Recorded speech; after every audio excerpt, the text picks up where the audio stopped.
السلام عليكم. النهاردة هعمل معاكم طريقة حلوة جدا للسمك، وهيطلع بالجمال اللي انتوا شايفينه ده، واخد لون حلو جدا كده وطعمه بجد في حتة تانية. هيعجبكم جدا، جربوه بنفس الطريقة دي.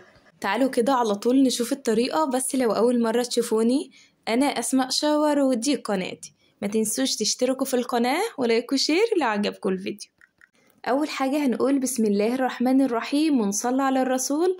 اللهم صلي وسلم وبارك عليك يا حبيبي يا رسول الله.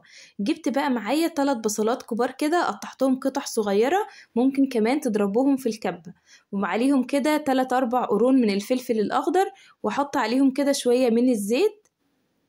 بعد كده هنزل بشوية توابل، ملح وفلفل اسود وكمون وكزبرة، بس كده مش هضيف اي حاجة. لو عندك بهارات من بتاعة السمك ممكن تضيفي كمان شوية، وقلبتهم مع بعض كويس بالشكل ده كده.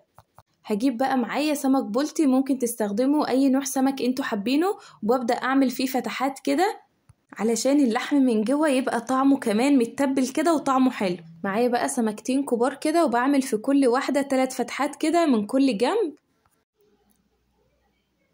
هنا بقى عندي طماطم ضربها في الخلاط كده، حوالي 3 طماطميات كبار كده. هنزل كده على السمك بالشكل ده.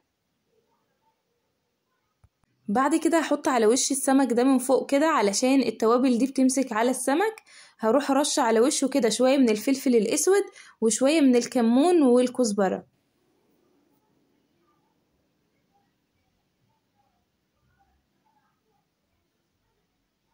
هدخلها بعد كده الفرن بقى لحد ما تستوي. بولع من تحت بس، وفي الاخر بولع لها الشواية علشان وشها يحمر.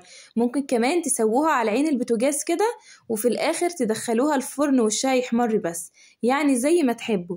وبتطلع معانا بالجمال اللي انتوا شايفينه ده. احلى صينية سمك بجد هتاكلوها. لحد هنا كده انا خلصت الفيديو، يا رب اكون فدتكم باي حاجة.